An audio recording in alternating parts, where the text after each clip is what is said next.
most of our body, most of our neurology is taken up with exactly the same things that animals' bodies and neurology is taken up with, which is the incredibly complex task of moving physically through space, and equally complex task of knowing what's safe and what's not safe, what's nourishing and what's poison. These kind of essentially animal intelligence things, especially about proximity, because if something's too close, that's not safe. I'm Michael Max, and this is Geological. Life, creativity, emergence, it's all inherently unpredictable. Our left brain tells us that order is necessary, and in fact, if you can't bring enough order, then it's impossible to make much progress in life, as being bounced from one unsettling experience to another does not allow for a stable sense of self to develop. You'd constantly inhabit the neurochemical purgatory of fight or flight. A certain amount of order and predictability is needed for trust and cooperation. Order is not inherently oppressive, although an overabundance of it certainly is. Order engenders trust, and it lets you know where you stand by creating boundaries and divisions that have consequences. Imagine going through life without a robust Wei Qi, and nobody, including yourself, respects you if you don't have the capacity to say no. We all know how that goes, and it doesn't go very well. But our right brain, that part trusts what's in the dark. It thrives and feeds on uncertainty, allows for the creative process with a loose, spontaneous flow that can chart a course without a map. It is capable of dealing with an ever-changing environment. It has a capacity to bring everything to the table with a perspective of yes and to everything that arises. This is the part that can blur boundaries because it senses a greater unity. It's the part of you that can listen to someone with whom you disagree and still maintain a sense of connection and respect. It's a capacity that we all have to sense a greater whole that allows for the kind of innovation that creates jobs 5 years in the future that don't even exist today, that allows us to take apart what no longer works, or better yet, play by a different set of rules and cultivate a vision for the world in a way that the mainstream ignores because the best disruption doesn't look that way in the beginning. We need order. We need chaos. Inhalation, exhalation. Left brain logic and order, and right brain kaleidoscopic holism. The idealistic potential of heaven and the practicalities inherent in the solidity of earth. Known and unknown, doing and not doing, there's room here for it all. The tacit agreement of medicine is that we have knowledge, expertise, and experience, and so we're going to, air quotes here, do something that will be helpful. That our skills and methods are going to bring about a change for the better, that we have some tricks up our sleeve for improving our patients' health and well-being. When I think about it for a moment, that's a tall order. We might even be asked to bend the laws of nature. And isn't it curious that people come to us to be fixed when more often than not, we are looking to open up some kind of movement or process, not immobilize it and nail it down. We are expected to know and to do something in service of our patients. But the problems people come into our office with are not isolated. They are attached to everything else in their life. There is a healthy amount of not knowing we need to walk through before arriving at an intervention that is helpful without doing harm. In this conversation with Nick Pohl, we explore how we touch patients with both words and hands, how touch is a bridge between the right and left side of the brain, that there are responses within the quietude of not knowing, and how to follow the trail that leads to uncovering the positive resources within our patients that they did not realize that they had. These conversations come to you through the generous support of our sponsors and members. Blue Poppy, your new one-stop shop, has speedy shipping options on everything that you need for your clinic. It's Women's Health Month at Mayway Herbs. Check out their new website for learning resources on helping women with herbal medicine. Are you a creature of habit? How about making a change that helps your patients and the planet with AccuFast needles? And later in the show, raising your fees doesn't have to be a difficult process. Jane has helpful suggestions on making it easy and effective. And finally, have you considered that having a thriving, profitable practice is one of the most healing things that you can do? Julie Bear Don't Walk has, and she can help you do something about it too. Do be sure to visit the sponsors page on the Qiological website to take advantage of all the special offers our terrific sponsors have for listeners of the podcast. Picture this. Your clinic is buzzing with patients, and then you realize that you're down to your last box of needles. No need for panic, because Blue Poppy, your one-stop shop for all your acupuncture needs, they ship orders received before 3 p.m. on the same day. With a quick visit to Blue Poppy's website, you can order premium needles, herbal formulas, and that special Dr. Bob's oil that your patients love. Blue Poppy understands practitioners can't keep patients waiting. That's why they strive to get you what you need when you need it. From high-quality Chinese herbs and formulations to acupuncture supplies and clinical essentials, Blue Poppy has served practitioners for nearly 40 years with products that meet the highest of standards. Discover everything Blue Poppy has to offer by visiting www.bluepoppy.com, and don't forget to subscribe to their mailing list for exclusive offers and more. Hi folks, I'm Yvonne Lyle, president of Mayway Herbs. May is Women's Health Month, and as a women-owned and women-run business, we especially love how Chinese medicine can support wellness through every stage of a woman's life. So in this month's newsletter and podcast, we're covering topics like PMS, pregnancy, menopause, and osteoporosis. We'll share expert insights and effective treatment strategies you can put to good use in your clinic. Our Plumflower brand line includes herbal tea pills, tablets, extract granules, and organic herbs, all of which you can find on Mayway.com, and where you can also find articles, videos, and other resources to support your practice. Since 1969, Mayway has been a trusted source for high-quality herbal products. In these challenging times, please know that we remain committed to keeping our products accessible and affordable so you can take care of yourself and your patients. As always, thank you for supporting Real Chinese Medicine. Daily habits and routines feel comforting, familiar, easy, automatic. That's the power of repetition. You've worked out the kinks and can do it with your eyes closed. But what if you shook things up? What if you ditched the old routine and tried something new? Hi, I'm John Sten. I've practiced acupuncture for over 30 years, and together with my wife Kelly, we created the world's first eco-friendly acupuncture needle. The AccuFast earth-friendly needle system cuts your packaging waste by 60 to 90%, depending upon your needle type, speeds up your needling, gives you more control, and best of all, while you're healing patients, we plant a tree for every 2 boxes your clinic uses. Thousands of acupuncturists have already made the switch. In just the last year, they've helped plant over 16,000 trees. Since we started, that number has grown to over 50,000. So break the routine. Be the change. Visit AccuFastNeedles.com. Your patients and the planet will thank you.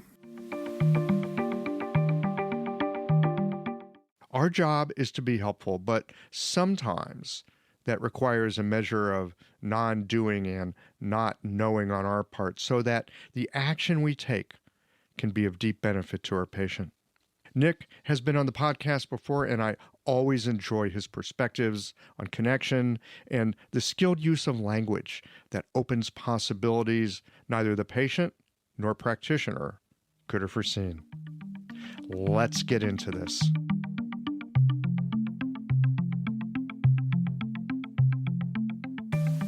Nick Pohl, welcome back to Qiological. Hi, Michael. Very good to be back. It is wonderful to have you back. We are at the end of a special series on bodywork in Chinese medicine, and you're a Shiatsu guy. So I am. Yeah. So you came to mind. I always love talking to you Shiatsu people. You know, I mean, we're part of the same tradition in many ways, right? But you guys, you really use your hands, you know? Hands are the thing. Hands are the thing. In this business, you can also use your bare feet, you can use your elbows, but there's something very important about hands in relation to this whole subject. There's a lovely quote from Ida Rolf, the developer of Rolfing. Mm-hmm. Said she had a very scientific background, which is often emphasized in when people talk about how Rolfing evolved and so on. She said, I work on the body because it's the only thing I can get my hands on. I work on a body because it's the only thing I can get my hands on. And that raises a very interesting question. What was so important to Ida Rolf about using her hands? Because she used a lot of her background in science, biochemistry, and so on, thinking about the structure of the body and so on. But that simple quote tells us there's something profoundly important about contact through the hands, what the hands know, and so on. And I've been thinking about this in preparation for our little chat, Michael. And it takes me back to things I've mentioned before on the podcast, the brilliant work of Dr. Ian McGilchrist and his examination of how the two sides of the brain operate differently, have different priorities, and how most of what we think of as language, for most people, sits in the left hemisphere of the brain. And that hemisphere sort of listens to language for its literal content.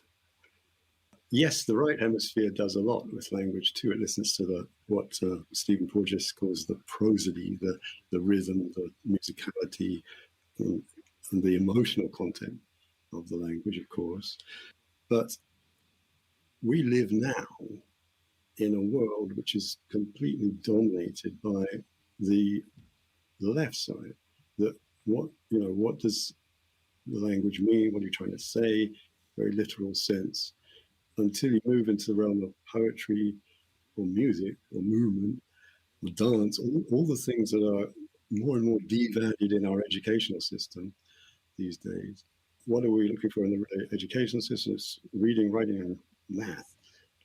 The much more left-brain things. So the point about hands is that there's some, I'm no expert on this, but in evolutionary psychology, there's a theory that because humans were able to stand up, start using their hands in much more sophisticated ways, that's probably where language started from hands as gestures, hands as pointing, sounds, grunts, meaning beginning to develop.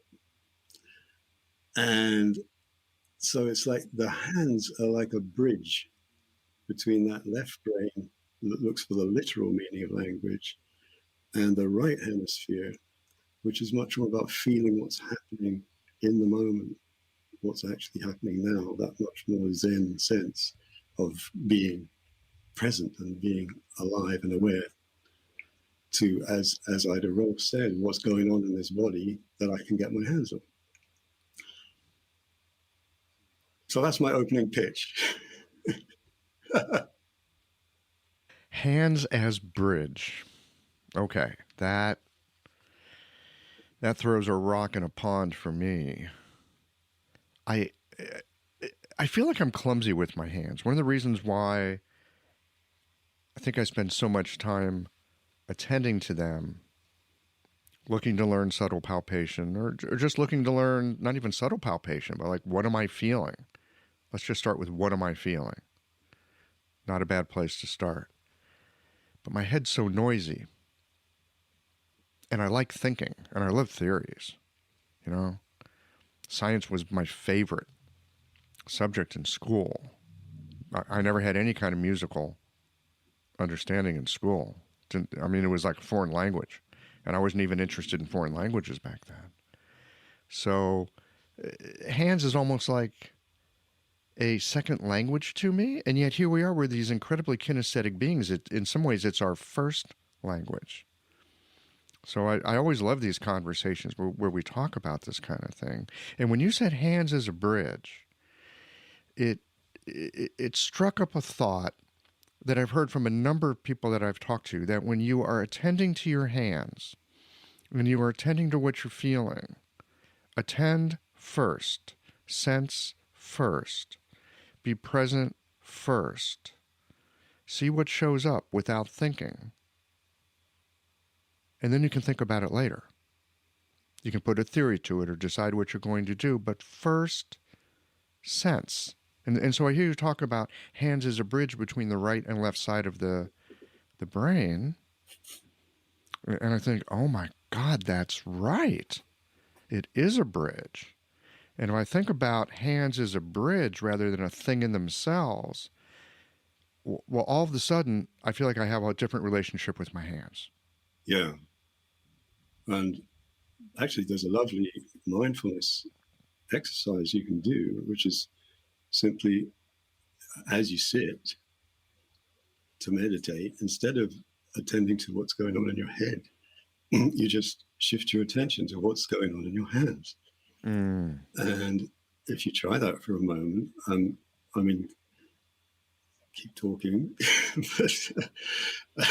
but just notice, because actually, in that homunculus map in the brain, that neurological map in the brain of the body, I'm sure you remember that the hands take up a huge amount of space on that map. Gigantic. Our brains are really wired into our hands and much more than most other parts of the body. So if you just sit for a moment, if you're listening to this podcast and you're not driving, you can do this too. Just sit for a moment with your hands resting on your lap or resting on your knees or whatever's comfortable. And instead of paying attention to what's going on in your head, just get curious about what's happening in your hands. And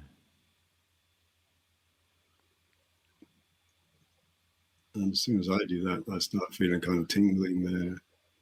I start feeling a real connection between my hands and my knees. And it's like a process has begun. And that's natural, I guess, for me, because that's my job. It's the neurological pathways are pretty well formed there. As soon as my hands start doing something, everything starts coming alive. Yeah. How about for you? Well, as we're sitting here in this moment, and you offer the suggestion of attend to what the feeling is in my hands, my empty hands, in contact with the air, and yeah, there's a little bit of a tingly feeling, almost like, well, I do podcasting, so I tend to sound quite a bit. There's always a sound in the room. Whatever room you walk into, there's a sound. If you stop and pause, any room you're in, and listen, you'll hear all kinds of things. Maybe the background of the air conditioner, or there might be somebody in the next room making noise. I mean, there's always some kind of sound. Washing machine down the hall, there's always a sound in the room. So as I'm just sitting here and attending to my hands at this moment, there's little tingling. There's little tension here in my thumb joints, and I realize that my index finger knuckle is, I don't know, there's a feeling there that I wasn't aware of before. Almost feels a little, I could call it stiff. I don't know if it's stiff, but there's something there. So yeah, just pausing for a moment to see what's there. That seems like a really great start of almost anything. And let's just try that. If you stay with that little feeling of stiff in your finger, is there anything else about that stiff in your finger? Yes. Well, as I begin to move them a bit, the joint moves just fine. I can feel how, like, the muscles and the tendons are moving, through the various tendons and the way things are connected together. I used to know all the names of all that physiology, but I don't anymore. So I'm recognizing that. That's interesting. So I tend to my hands. I recognize I used to have names for every single bone and tendon. And that's a much less focused picture these days. I know they're called like carpals and metacarpals and things like that. And rather than going into the labels, which is the left hemisphere's approach, what happens when you just come back to the feeling in your finger? Yeah, they're a little stiffer than I remember them being. Yeah. It's just that they're a little stiffer. And it's raining today. Yeah, so there's a connection perhaps. Maybe. Yeah. But that's just a very quick demonstration of why it can be helpful to use clean language in a session with a patient. Because for one thing, it helps to bring attention to symptoms that the patient may have labeled as some, have a formal medical label for and be kind of alienated from. It helps the patient to just bring attention to what's actually going on in their own body. And as you just demonstrated there, Michael, that there's a kind of natural tide for the mind to go back to the labels, to look for the carpal and, to look for anatomical labels and so on, rather than just to stay with what's actually happening. Even if it's just a little feeling in the finger. Of course, if somebody's talking about their anxiety or their depression, and you ask them whereabouts is that question may be a big surprise to them. But most people will actually find there is a location somewhere in the head, somewhere in the body. And if you ask them to stay with that, is there anything else about that, and so on, then again, the process begins, the attending to something. And I always say, when I'm teaching workshops, we have our hands, we have our words, but nothing is more powerful than the simple fact of paying attention. So the simple practice of paying attention, whether with our hands or our words, both are ways of touching. Yeah. We can touch very deeply with our tone of voice or the language that we choose to use. Yeah. It's absolutely that as well. I notice for myself, I notice this personally, I notice this in clinic, how quickly that labeling, sense-making part of the mind wants to come in and go, I got the answer. Look, it's this. Look over here. No, it's in my shoulder. The problem's my shoulder. I told you the problem's my shoulder. Even though I watched somebody walk in with a limp, right? The problem's my shoulder. And so this mind that is constantly chattering at us, trying to be helpful, I think, for the most part. Although, look at any person with anxiety or depression, that chattering mind is more problem than solution bringer. Given that, and I'm making a very broad generalization, I'm going to ask you, do most people work this way? Or are there people who they really can go into their somatic experience, or they can decouple that left brain language making part, or is that something that really follows people wherever they go, and especially into a treatment process, and what to do about that? Good question. The way that most people seem to talk about bodywork these days, whatever the discipline they're coming from, Eastern or Western, and I have been reading a bit about Rolfing lately and fascinated to find out, for example, that Rolfing is taking off in Japan at the moment. But most people seem to talk about bodywork as a process these days rather than procedures. For example, Rolfing started off as a set of procedures which you follow, with techniques. Nowadays, there's much more sense of, well, what is the process that begins to unfold? Certainly in my brand of Shiatsu, which is called Zen Shiatsu, it was originally taught in a sort of traditional Japanese way. You follow the procedures, you do that again and again, just like learning karate. You keep doing the same thing again and again for a few years, and then the body knows how to do it, knows what it's doing intuitively.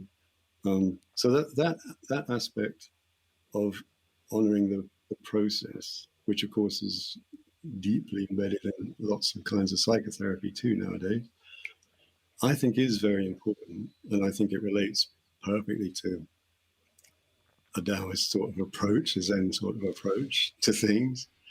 And that's where I always find myself, somewhere between East and West. I'm not that comfortable on either side, but between the two seems to be where things come alive for me. So that's one thing, the process. This thing about not knowing, which you were, talking about before. Is it really not knowing? Is it quieting the left brain? Certainly for me, the first part of that process is just to sit and listen with my whole body. And then the next thing is just to accept whatever comes. And then the next step is to really make an effort to not know what's happening there. So as you say, the mind immediately starts saying, oh, I know what's happening there. I know the diagnosis and so on. Staying in that space of not knowing is actually something that seems to get a response. It's like the chi or whatever it is you're listening to in the other person's body suddenly says, oh, here's somebody who can actually listen and not just label me, but listen to me. And that seems to be a really important part of the process. Does that make sense? This episode is brought to you by Jane, the clinic management software that honestly just makes running a practice easier. Let's dive into something that's never easy, but sometimes necessary: raising your fees. It can feel awkward, right? But here's a tip that can really help. Consider offering flexibility to your patients as you introduce the change. When patients face new fees, it's natural for them to feel uncertain or concerned. That's where flexibility can really make a difference.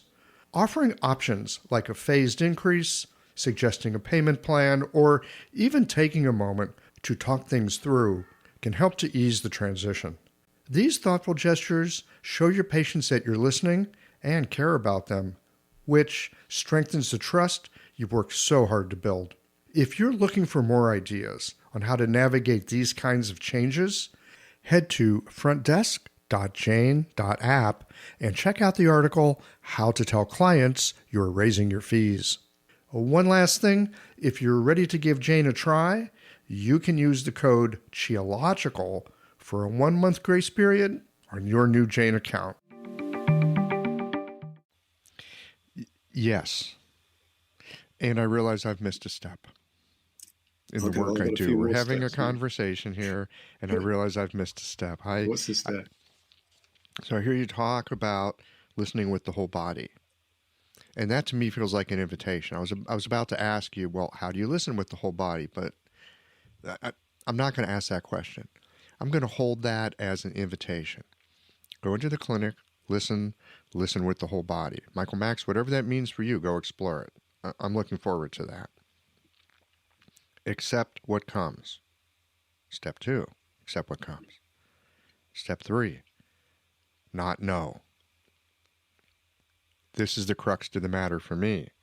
I keep thinking that if I listen well, if I accept what comes, now I'm going to know.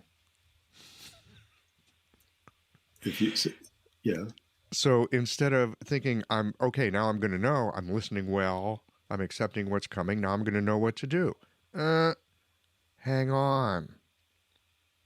Hang with the not knowing. Hang in that space. And then there's a response that comes in the not knowing. If I'm hearing you correctly. Yes, it depends what you're trying to connect with. And I'm curious in this conversation, between an acupuncturist and a Shiatsu person, for example, what is important? Because I have acupuncture treatments. I have a sense of what the person's doing. It seems not so much of a process. There's more to the procedure, if you like. There's the taking of the pulse, the other diagnostic things that happen.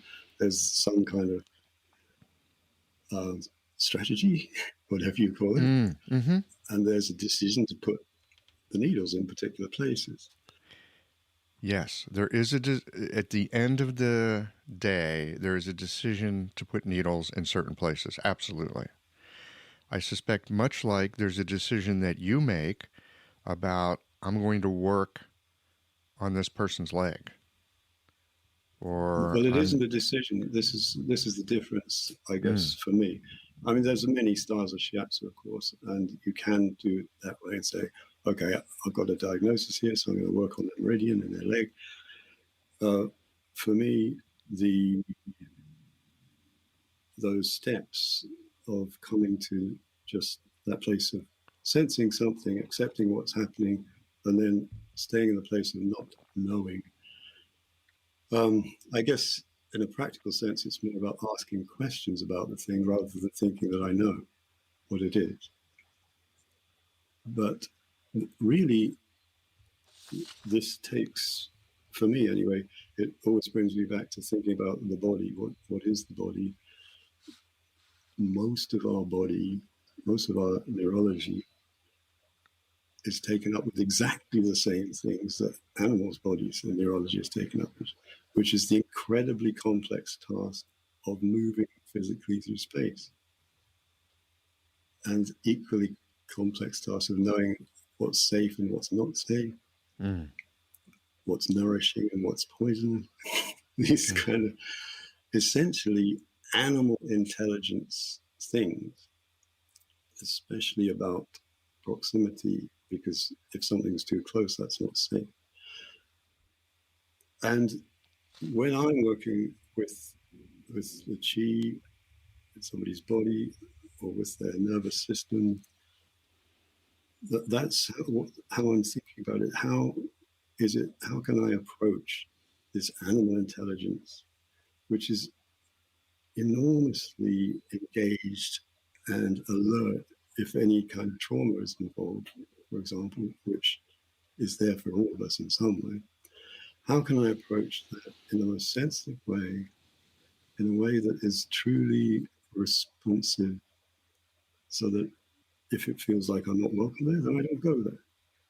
But the lovely thing about anybody's system is that the elasticity. One part of the body says don't go there, immediately involves an invitation coming from another part of the body, if you like.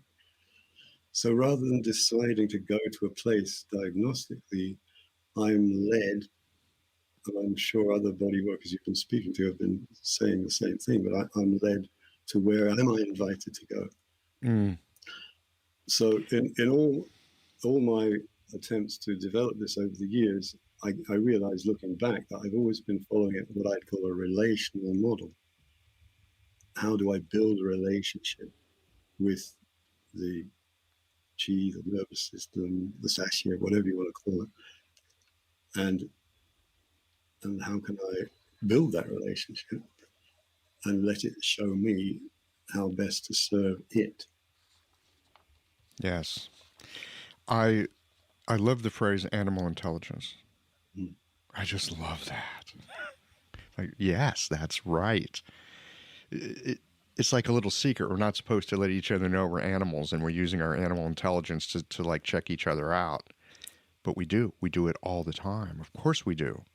Because we have that animal intelligence. If you sit with any critter that you might have in your house, a cat, a dog, right? The way that we communicate with them is through that animal intelligence. Do you want to be touched now? Yes, no. Are you hungry? Are you available? Are you dangerous? Yeah, we all know about that. So I love the idea and the reminder. So thank you, Nick, for that, of walking into my clinic with an invitation to watch the animal intelligence. Yeah. Well, I don't know how much of the way I work would be directly useful for acupuncturists, but I do think kind of a background atmosphere can be better created if you're thinking about this animal intelligence thing, or if you're sort of bringing that relational sensitivity to how to be with a person. And if you ask me, well, what's so important for you, Nick, about using words as well as touch, then that is one thing. I think simple professional skills, communication skills. If we can use language not just to say hello, not just to ascertain questions and build diagnostic pictures and find out about health history, but if we can also have a sort of liminal space where we invite the patient to come into a more mindful relationship with themselves before they lie down, before needles go, before I start to touch. That's when I use the clean language just to help a person begin to get more of a sense of what's really going on for them. And this simple sitting together business, it's well researched, well documented, called co-regulation. If somebody who's in trouble comes in and has made a decision to sit with somebody who is professionally there and available and in a reasonably good state of alignment between heaven and earth, then that person who's in trouble is likely to find some kind of regulation beginning to happen as we sit together. There's a lovely quote, if I may quote this one. It's from a Zen teacher called Kobo, who came over from Japan in the 60s as an assistant to Shunryu Suzuki, who wrote the Zen Mind, Beginner's Mind book, and became a respected teacher himself. And he talks about sitting together. He says, to create a peaceful world, the ultimate answer is to sit together. And of course, he's talking about Zazen meditation sitting. But I also think of this as just sitting together with a patient. The ultimate answer is to sit together. We don't know who will come to sit next to us, mother or lover or stranger. But sitting together for a couple of minutes or maybe days gradually lets us understand. Sitting together lets us see things without argument or fight, because the body is being taught to understand what this body, this life is, and how other lives are. And that, for me, is sitting together. And that's what we do in our clinics. I mean, whether we're acupuncturist or Shiatsu or whatever label we want to put on it, and in many ways, Nick, I don't see the work you do and the work I do being that different. Yes, I use needles. I've got some theories banging around in my mind that help to guide me. And this is one of the crux of doing the work. My job as an acupuncturist is to do something.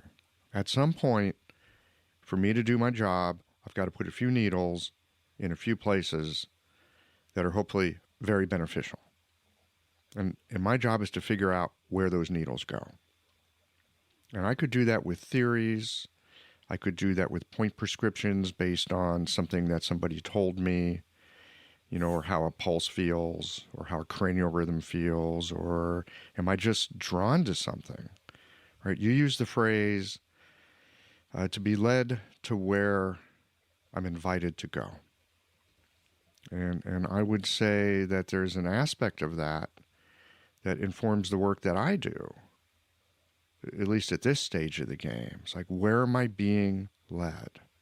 That would be helpful. And how do I know that I'm being led there? How do I know I'm not making up a story in my own mind? Oh, these people, this person, they have an excess of fluids. They've got, too much tie-in spleen fluid, and I need to drain off some of that fluid. That's what I'm going to do for them. Right? That's that's an idea, and I've got lots of things that I might point to that will corroborate that for me, that might be a good idea. But then there's also just sitting with somebody and how do they talk and what are they talking about? What's the tone of their voice?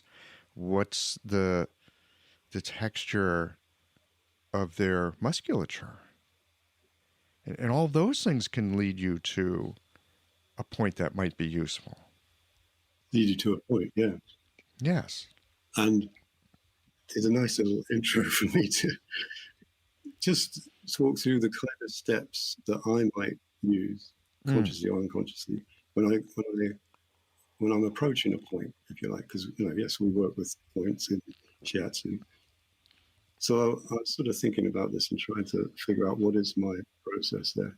So the first thing is, I know that what are the different kinds of touch that I'm using in this process. So the first kind of touch is what I'd call a locating touch, which, as in acupuncture, you sort of run your finger slightly over the point to find exactly where it is.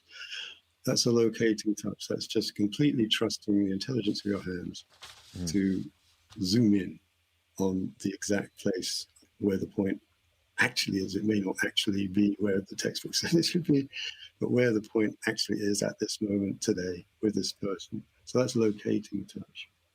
Then the second kind of touch goes back a bit to what I was saying about the animal intelligence. The second kind of touch is a very much pre-cognitive sense of, is it okay to be here? Is this point open? Is it closed? Is it frightened? What's the actual message I'm getting here? If it's not okay to be here, then I don't stay there. That's really important. And it's again, very important when you're working with trauma. As soon as the point senses that you're sensitive, then something immediately changes straight away. So that's number two, is that that kind of touch, the sort of just sensing, is it okay to be here kind of touch. Then the number three begins to become more relational, or what I would call sort of hello kind of touch, or one of my teachers, Bill Palmer, calls the front door touch, like you're knocking on the front door. There you're actually acknowledging that you're there, that the point is there, you're kind of saying hello to it, and you're kind of asking permission to begin a conversation. And again, that's a specific state to be in, place to be in, specific kind of touch. And then the fourth, not necessarily changing the quality of the touch, but the intention, then that's where I might bring in a clean question, asking myself, what is it like here?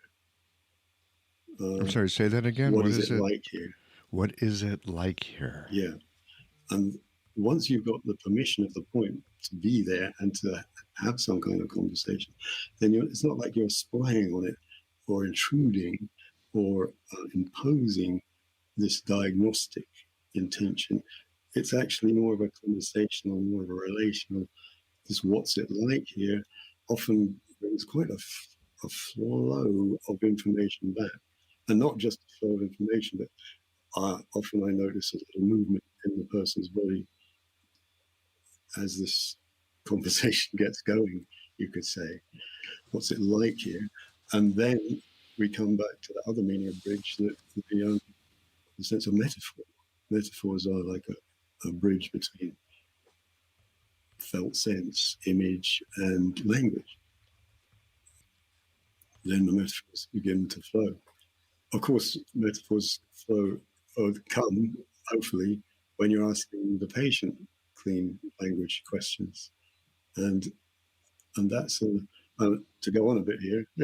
I'll give you an example here. Like somebody came to see me who had a relational issue going on, and the metaphor they had was that they're there and the other person is over there, and there's a kind of dark chain connecting them. So that's a metaphor. Recognize the metaphor. You can get baffled by metaphors, you can ignore them, or you can get curious about them. And in clean language, we're encouraged to get curious about them. So I ask more questions about this dark chain. And one thing that happens commonly is a person tries to get rid of the apparently negative thing, tries to get rid of the dark chain. Oh, I'm trying to cut it in two. I'm trying to make it melt away. But they never go. Those things, that never happens. The intelligence of the metaphor is much deeper than the intelligence of the cognitive mind. And in this particular case, I asked a few clean questions about it, and it was quite clear that it wasn't going to go away.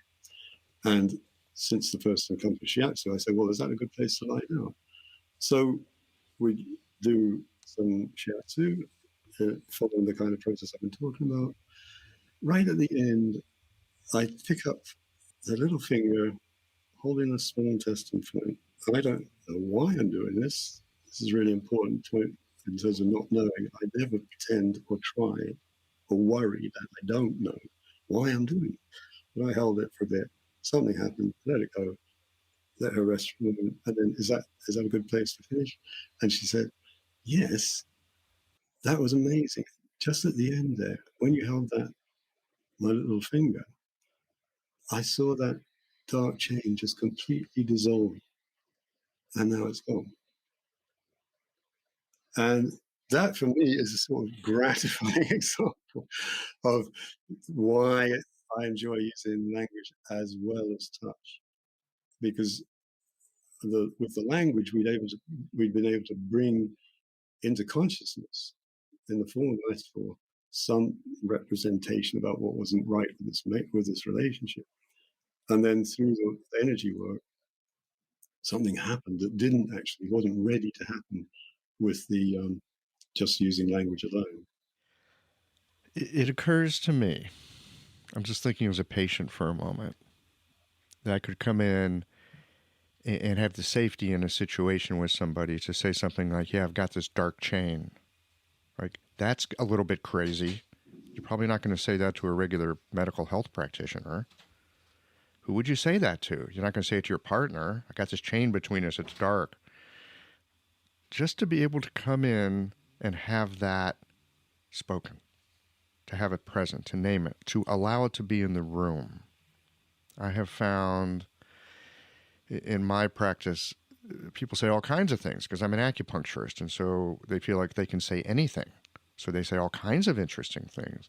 And then they'll often have a comment about something they said, or that expresses to me that they're not crazy about this part that they just talked about, or they find this part that they just talked about, this dark chain, whatever, to be a problem, or they've got some bad opinion about it.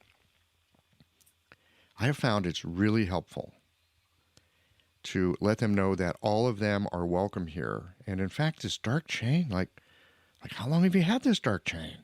Years. I've had that dark chain for years. It's like, wow, that's really loyal, isn't it? That part's really got something for you. Huh. Well, of course, in that case, that was speaking about the dark chain emerges after a process of questions of this sort of mindful sitting together kind of questioning. So it's as much a surprise to the patient as it is to me. Mm-hmm. And yet, when you're asking clean questions, you have to sort of curate the space carefully in that sense that this surprises are going to come up, and they might not be pleasant for the person that they're coming up for. But as long as the space feels safe enough, and I always give people, hand it back to them, the power, the responsibility to stop or pause if it doesn't feel right. But if it does feel safe enough, then yes, you can, exactly as you say, create an interesting, receptive space for these weird things that come up. Yeah, it's delightful. Now, I want to come back to something that you said. You gave us several different steps of touch. One is that locating touch, like you would look for a point. The second one really got my attention. You're talking about having like a precognitive sense. Is this open? Is this closed? Is it okay to be here? That got my attention. To interact with a space, to interact with a place. Is it okay to be here? Going back to that animal sensing, trusting that. Is it okay to be here? Yes, no. That seems like a vital step. I think I have overlooked that step entirely too often. And hearing you suggest that we be attentive to it, it brings up this question, because I one of the reasons I love talking with you is because of the unique way you have of looking at language, and that you use language in a very skillful, thoughtful, inviting fashion. And one of the things that I find as I work with clean language questions, there are spaces that come up very quickly where I go, is it okay to be here?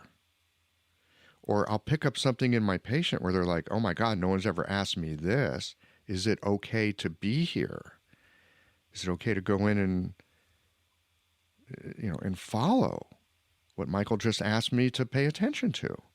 And I mean, I will pick this up often. Like, do I dare to go here with my patient? This seems so personal and intimate. Is it okay for me to be here with them in this way? Yes. Well, you say you think you've missed that, but it sounds like you do it all the time when you're asking questions. Well, there's a lovely contradiction. I always love those. Yeah. Yes, I think I am attentive to it. And I often feel like I'm running up against, it's not safe enough yet. I think that's what it is. Yeah. It's not safe enough. I'm getting messages from my patient. It's not safe enough. I'm getting anxious. Right. Yeah. Yeah.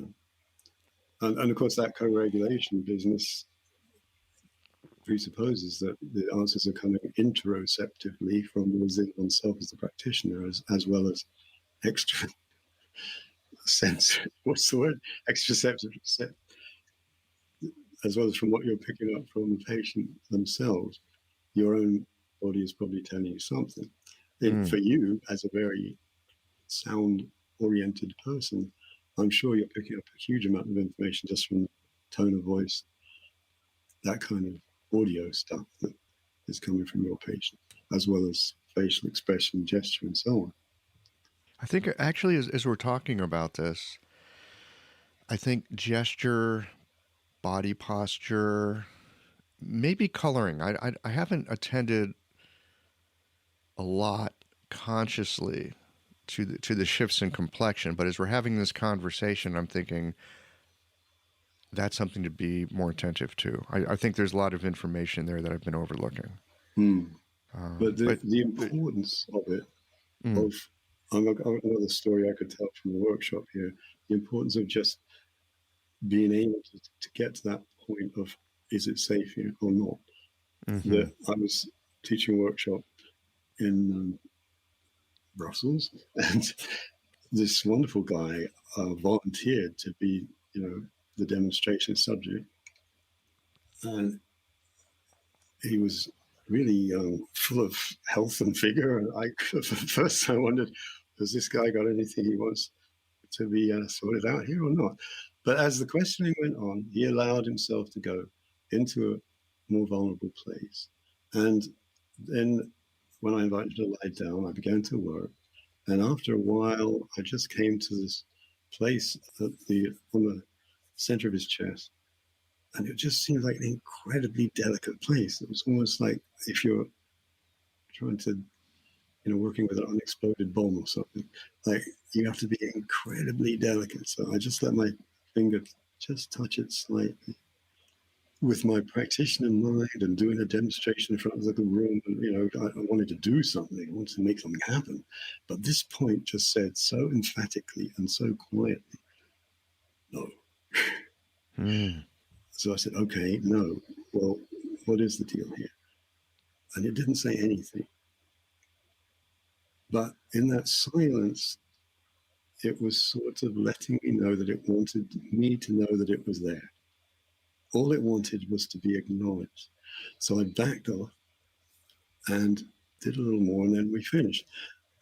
And what was really interesting was that the next day of the workshop, he was paired up with another participant in the course. They did some clean language, they did some Shiatsu. And when we went round the room at the end of that, he just said that was the treatment that got through, and he basically said he was able to start talking to his colleague there about something he'd never spoken about before in his life, which is exactly what I'm talking about here. He was able to talk about something, to put into words, to use language, to discuss some trauma from his earlier life. What I was getting in the previous day was touch, that same, that sense from the touch. I'm not ready to do anything with this yet, but I want it to be acknowledged. And that's a lovely story for me, because it isn't just me. It's like the other participant in the course was able to do just as good a session and get to where the guy needs to get to. Having a thriving, profitable practice is one of the most healing things you can do as a healthcare practitioner, because a robust business is the ultimate expression of vital chi, and that's the heart of our medicine. I'm Julie Bairdontlock, and I help practitioners grow nourishing, profitable, authentic businesses that embody the generative cycle of Chinese medicine. This isn't about all yang all the time. It's about expanding your own internal capacity, growing collaborative relationships with your patients for ethical patient retention, and marketing as an extension of this medicine, not a necessary evil. You already know that everything is connected in your patients' lives and bodies. The same is true for your business. When we align your systems, your schedule, your pricing, and your offerings with you, we create flow, which means more spaciousness, more impact, and more joy.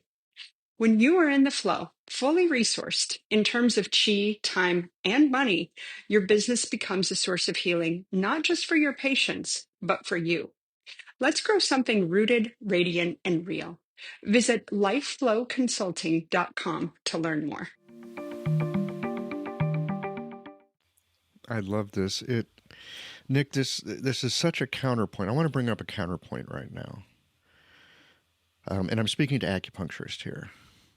I think, at least I know for myself, and when I listen to people in conversation, there's these stories we tell about who we are and the kind of work we do, and it can be so amazing, and it really can. And we all love those transformational stories of one treatment and kaboom! It's completely different for somebody. It's kind of satisfying as a practitioner to have that kind of fireworks in your back pocket. And, it's great when patients go out and say, yeah, man, one treatment, my life was transformed. So there's that. And we have these ideas that, we should be such a great practitioner, we're so skilled, the high-level doctor. The patient walks in the room and you look at them and you know what to do. We talk about this. We have these archetypes, these stories that we tell. So I just want to put this up as a counterpoint. There's a part of us as acupuncturists, I'm going to own this for myself, that wants to be that high-level doctor. It's like, watch this kung fu. I'm going to open a can of whoop-ass on this problem. That is a complete opposite and counterpoint to what you were just talking about, of going to a place and the place says, thank you for noticing me. That's enough. I don't have anything to say right now other than I'm here.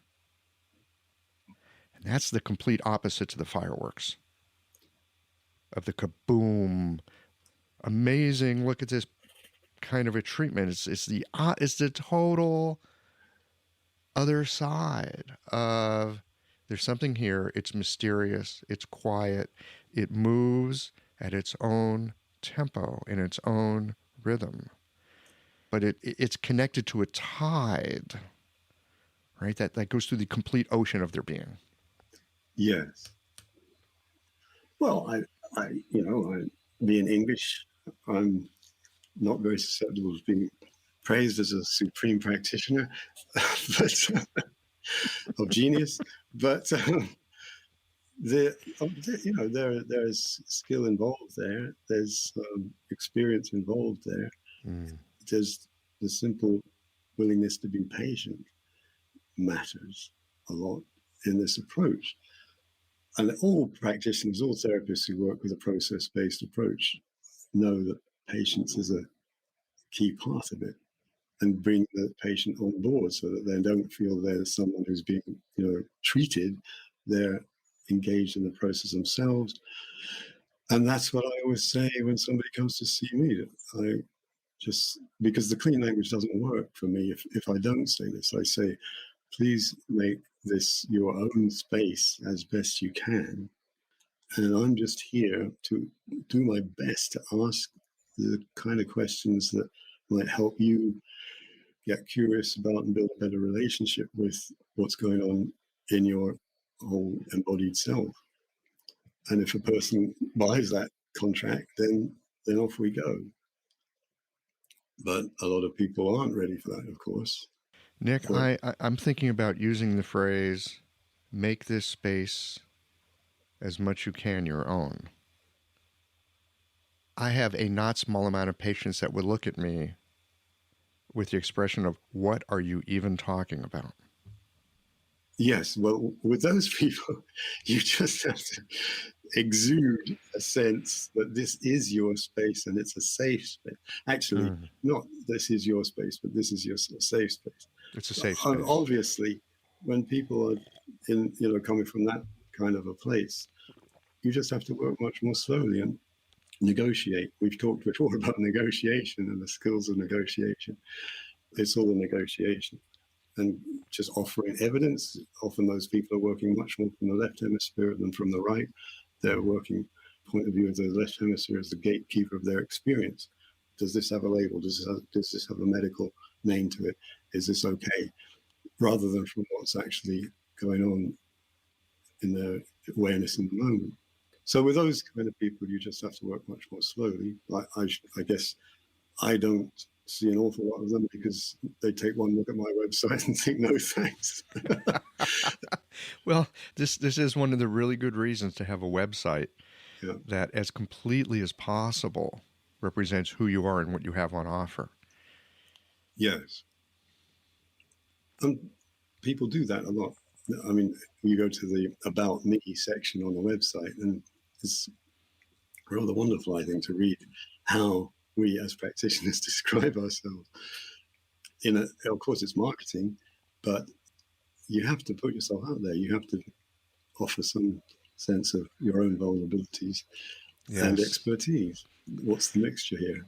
What can you expect? Yeah.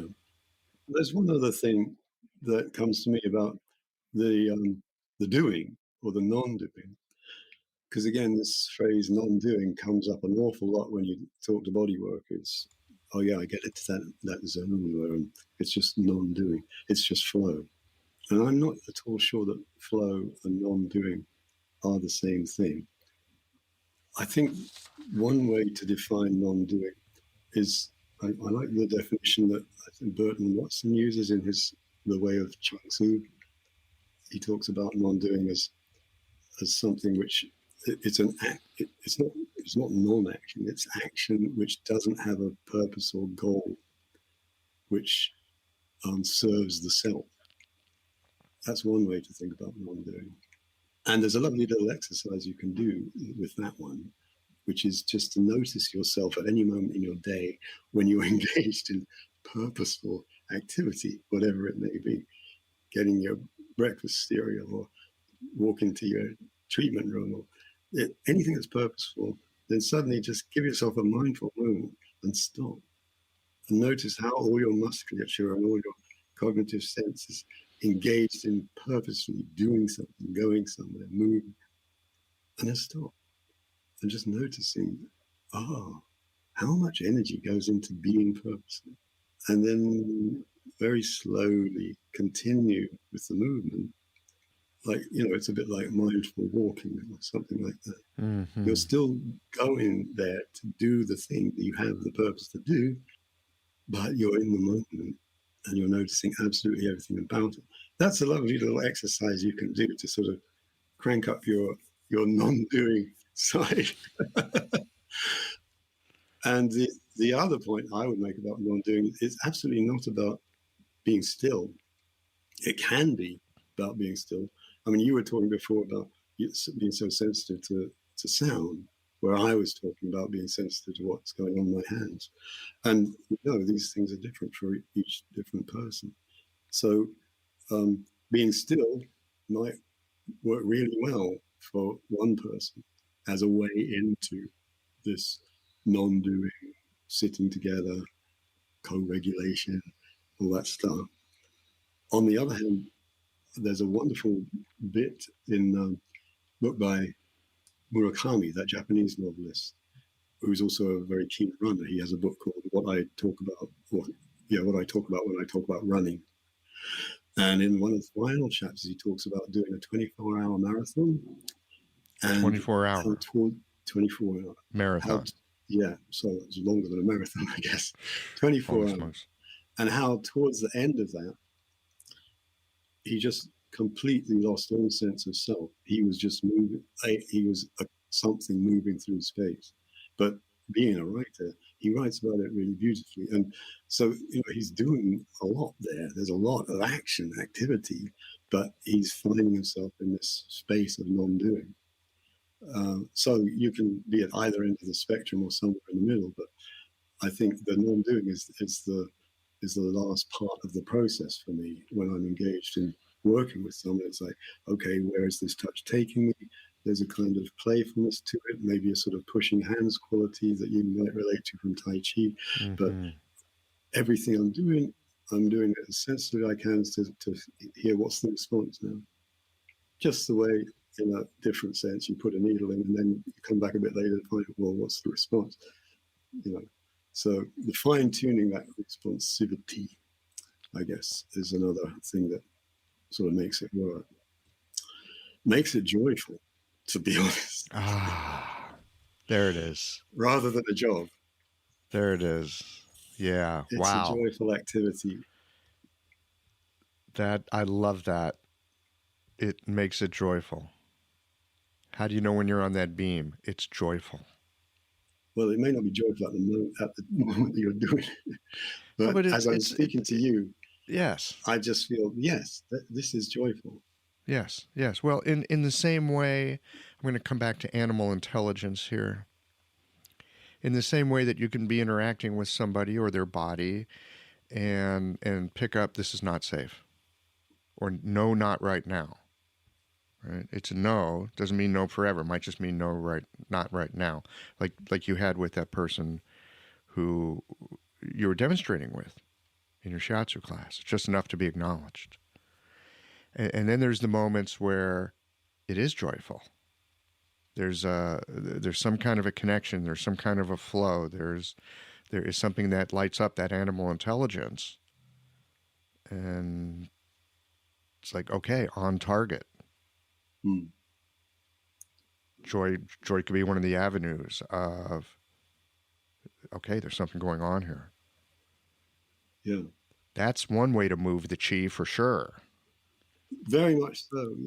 I think the intention and whatever quality you convey through touch, because touch is a wonderful way to convey intention to the other person. Those things are so important.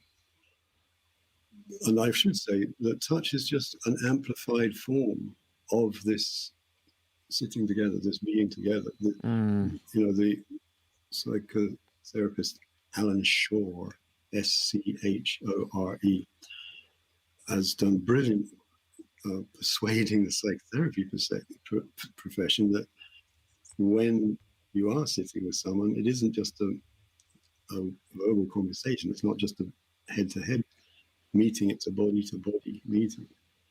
And he did decades of research to make this point acceptable to the left brain process of psychotherapy. And I think, so touch is an amplified form of it, but just the sitting together, is the human thing, as that quote from Coburn emphasizes. It's a human thing to sit together, it's a human thing to eat together, it's a human thing to drink together. This is bringing us back to our mammal nature, our animal intelligence, to dance together, to talk together, to sleep together. These are all very mammalian behaviors, and that is mostly what we are. So if you want to connect with someone, to give them a treatment because their chi is stuck or stagnant or low or buzzy, just remember that these are two mammals here trying to get on together. And then the animal intelligence of that system is just opens to you immediately. And you're literally in the animals. You only have to talk to practitioners who work with dogs or horses, which have been traumatized, to hear these wonderful stories of how at first the dog or the horse won't even come near them. They do the right thing. There's a beginning and approaching, that process of approaching, that making sure it's safe.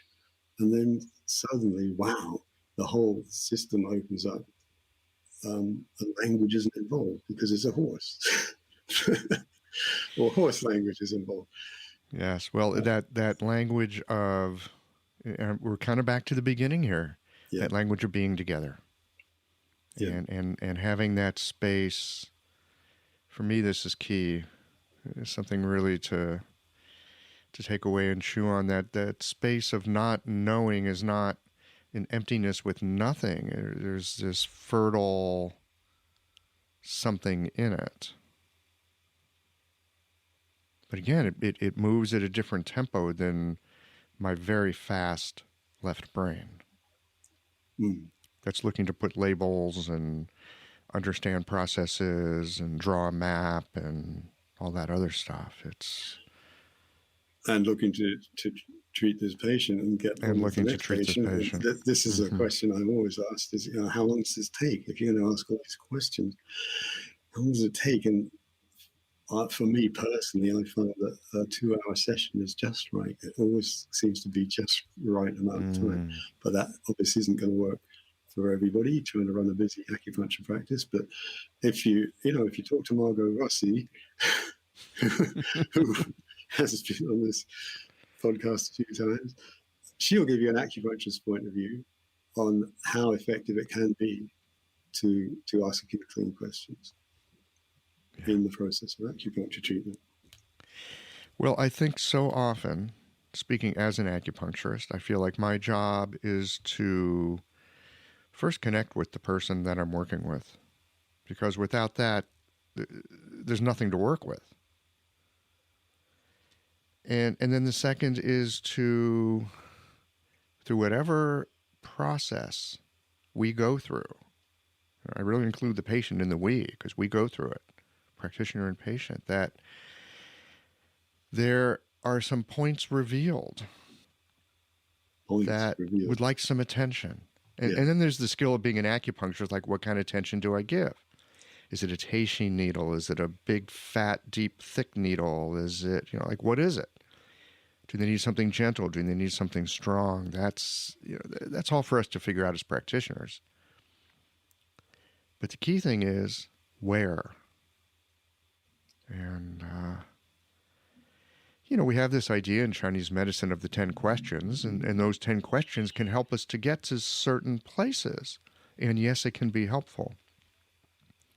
I feel like what we've been talking about in this conversation, and really throughout the whole month, if you all have been listening to the series, is how to be attentive to the places that are asking for a little attention. And they're probably asking in a fairly quiet way.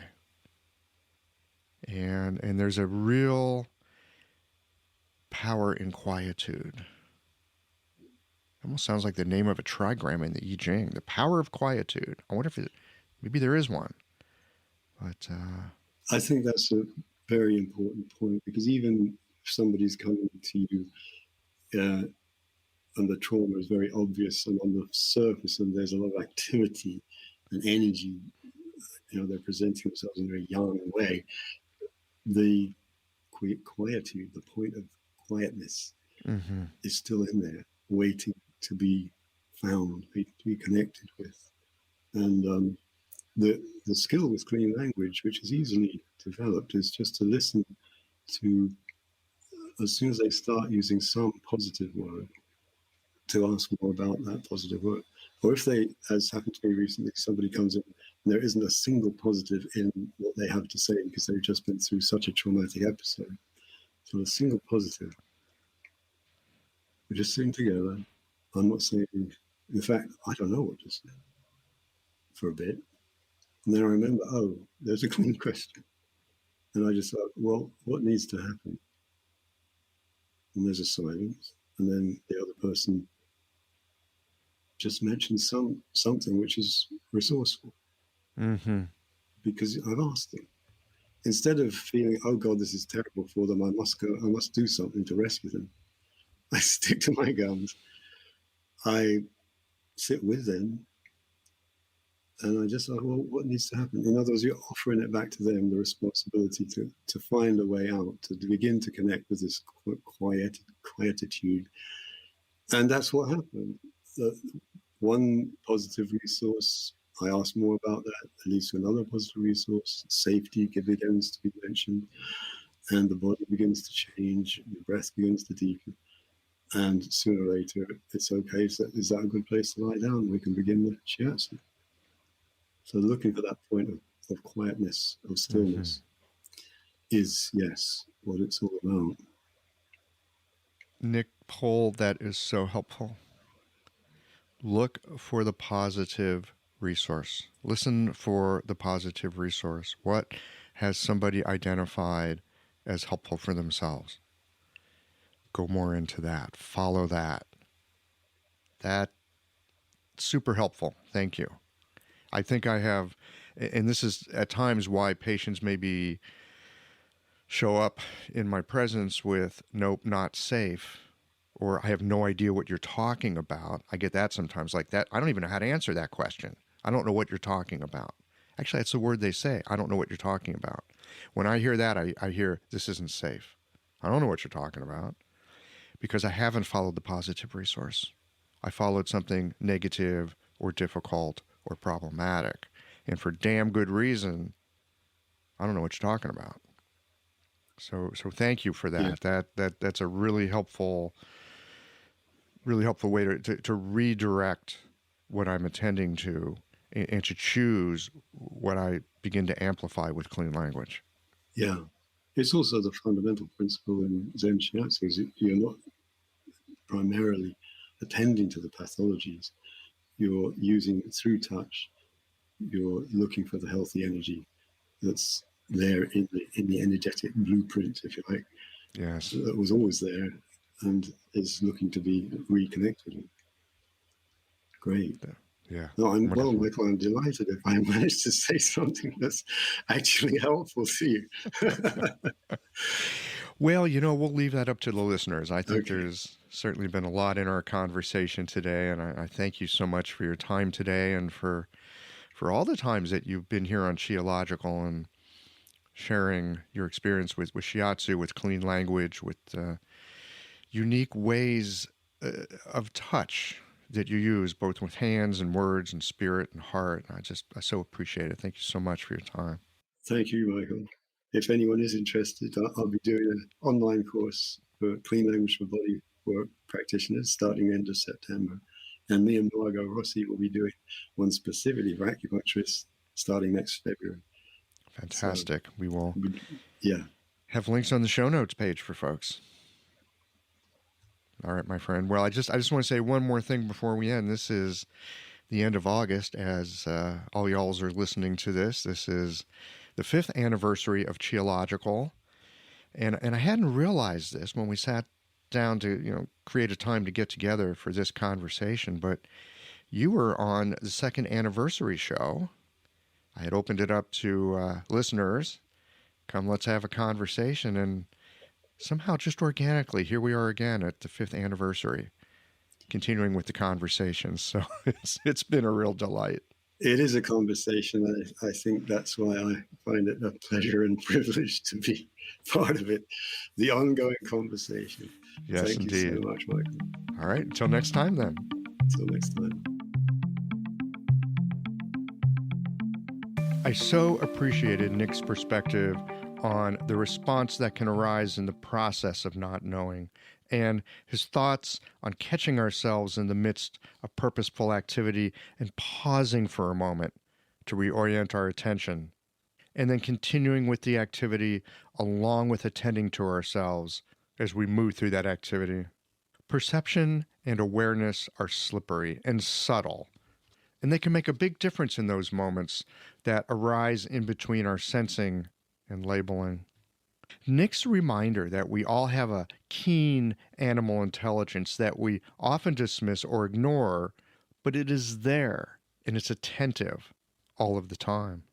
It's always with us, and it's always operating in the people that we serve. That animal intelligence is not to be ignored or glossed over because it doesn't fit with our ideas of what it means to be a good person. It's powerfully elemental and an ally in the work that we do. Touch is the first of the senses that life developed to know when to move forward or away from something in their environment. It's reliable in ways that our thinking mind can't quite measure. And if you've been with us for the conversations of this past month, I suspect you'll have a renewed appreciation for how connecting, sensing, and following, how the state of our being and attention are so key to connecting in the surprising ways that healing can arise. Well, here we are at the end of this episode. If you've listened up to this point, you're either a rabid fan of Qiological or the forward button on your podcast player stopped working. If you are indeed a fan of the podcast, you can help us to bring new episodes to our community of practitioners by supporting us with a membership or a one-time contribution. Details, of course, are on the website. That's it for today, friends. Join us again next Tuesday for another thoughtful episode of Qiological.